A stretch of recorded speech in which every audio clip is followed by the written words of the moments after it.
Assalamualaikum warahmatullahi wabarakatuh. Hai anak-anak, bertemu kembali dengan saya Ibu Eri Rohmawati, guru IPS SMP Muhammadiyah 1 Kudus. Hari ini kita akan bahas tentang potensi sumber daya alam Indonesia. Sumber daya alam adalah segala sesuatu yang diciptakan Tuhan di alam ini yang dapat diambil manfaatnya oleh manusia baik langsung maupun tidak langsung. Manfaat sumber daya alam yang pertama adalah sebagai sumber energi dan bahan bakar, yang kedua sebagai pembangkit listrik, yang ketiga untuk kebutuhan makan bagi manusia dan hewan.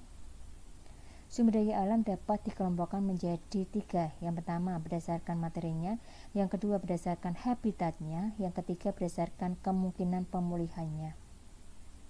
Kita bahas satu persatu. Yang pertama berdasarkan materinya. Sumber daya alam berdasarkan materinya terbagi menjadi 2. Yang pertama, sumber daya alam organik adalah sumber daya alam yang materi atau bahannya berupa jasad hidup. Contohnya adalah tumbuhan dan hewan. Yang kedua adalah sumber daya alam anorganik. Adalah sumber daya alam yang memanfaatkan materi benda mati yang berupa zat padat, cair, dan gas. Contohnya adalah tanah, batuan, minyak, mineral, dan gas alam. Yang kedua berdasarkan habitatnya. Sumber daya alam berdasarkan habitatnya terbagi menjadi 2. Yang pertama, sumber daya alam terestris. Adalah sumber daya alam yang mempunyai hubungan dengan tanah sebagai tempat atau lahan kegiatan penduduknya.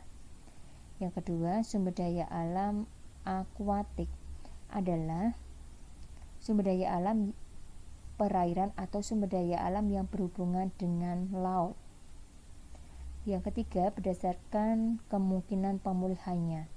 Sumber daya alam berdasarkan kemungkinan pemulihannya terbagi menjadi 2. Yang pertama, sumber daya alam yang dapat diperbaharui. Adalah sumber daya alam di mana alam mampu mengadakan pertumbuhan baru dalam waktu relatif cepat. Contoh, hewan, tumbuhan, dan pepohonan. Yang kedua, sumber daya alam yang tidak dapat diperbaharui. Adalah sumber daya alam yang jumlahnya statis karena tidak ada penambahan atau pembentukannya sangat lambat bila dibandingkan dengan umur manusia. Pembentukannya kembali membutuhkan waktu ratusan tahun, bahkan jutaan tahun. Potensi sumber daya hutan. Hutan menurut Undang-Undang Nomor 41 Tahun 1999 adalah suatu kesatuan ekosistem berupa hamparan lahan berisi sumber daya alam hayati yang didominasi pepohonan dalam persekutuan alam lingkungannya yang satu dengan yang lainnya tidak dapat dipisahkan. Hutan di Indonesia memiliki potensi yang sangat besar, yaitu mencapai 99,6 juta hektar atau 52,3% dari luas wilayah Indonesia.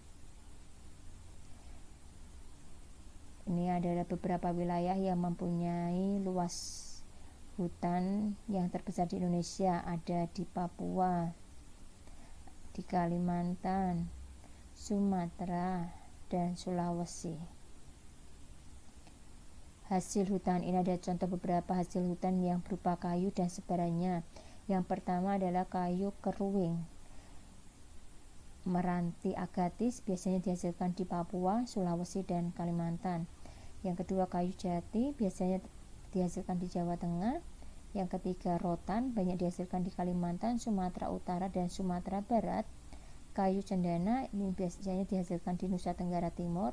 Dan yang kelima adalah kayu rasa mala dan akasia, banyak dihasilkan di Jawa Barat. Fungsi hutan yang pertama adalah menyimpan air hujan dan kemudian mengalirkannya ke sungai-sungai dan danau sehingga pada musim kemarau tidak mengalami kekeringan. Yang kedua sebagai tempat hidup flora fauna. Yang ketiga mencegah terjadinya erosi atau pengikisan. Terus yang keempat adalah menghasilkan oksigen dan menyerap karbon dioksida sehingga suhu bumi menjadi terkendali. Yang kelima adalah sumber kehidupan bagi masyarakat sekitar hutan dari produk yang dihasilkan.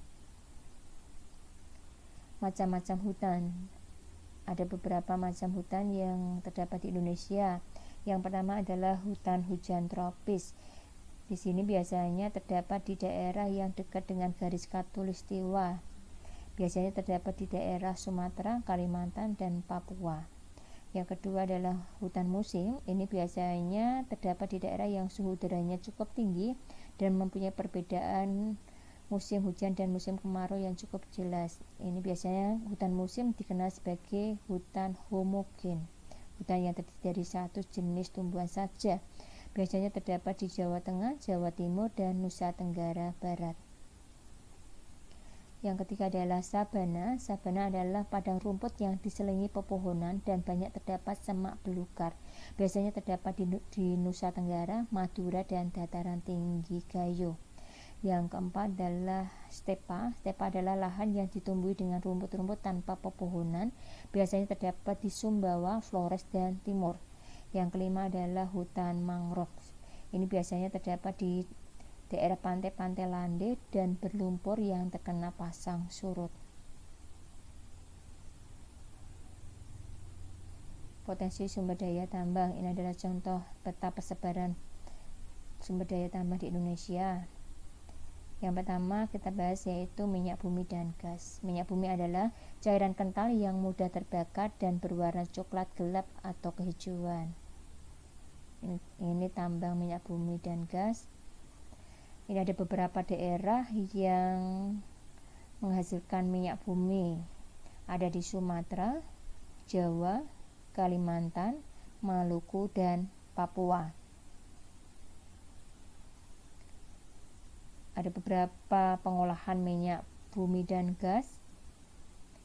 Yang pertama ada bensin, kegunaannya adalah sebagai bahan bakar kendaraan bermotor. Ada kerosin atau minyak tanah, ini sebagai alat bantu penerangan, bisa digunakan untuk memasak juga, alat bantu memasak. Ada solar biasanya digunakan sebagai bahan bakar utama pada mesin diesel. Ada aftur, bahan bakar yang digunakan dalam pesawat terbang yang berguna untuk menggerakkan mesin turbin. Ada afgas, bahan bakar untuk pesawat terbang yang memiliki ruang pembakaran di dalam dan mesinnya berupa piston. LPG ini gunanya adalah untuk bahan bakar gas. Aspal, ada aspal, ini gunanya adalah sebagai dasar pembuatan jalan raya. Batu bara. Batu bara adalah batuan sedimen yang terbentuk dari sisa tumbuhan yang telah mati dan mengendap selama jutaan tahun yang lalu.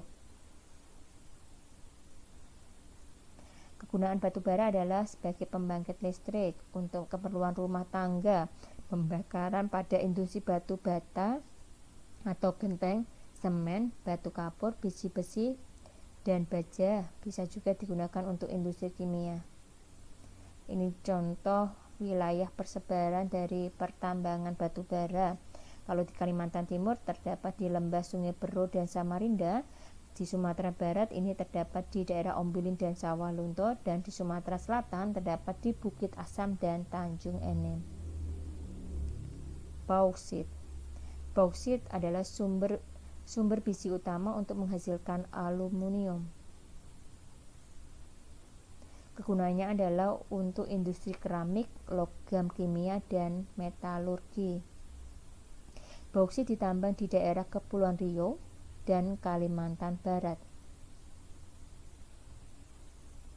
Pasir besi. Pasir besi adalah sejenis pasir dengan konsentrasi besi yang signifikan. Hal ini biasanya berwarna abu-abu gelap atau berwarna kehitaman. Pasir besi dimanfaatkan untuk industri logam besi dan industri semen. Penambangan pasir besi dapat ditemukan di Cilacap, Sumatera, Lombok, Yogyakarta, Gunung Tegak, Pegunungan Verberg, dan Pulau Sebuku. Emas.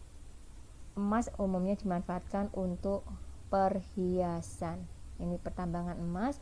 Tambang emas yang tersebar di Indonesia antara lain Papua, Kalimantan Barat, Nangro Aceh Darussalam, Sulawesi Utara, Riau, dan Sampai bertemu kembali dengan pembelajaran selanjutnya. Wassalamualaikum warahmatullahi wabarakatuh.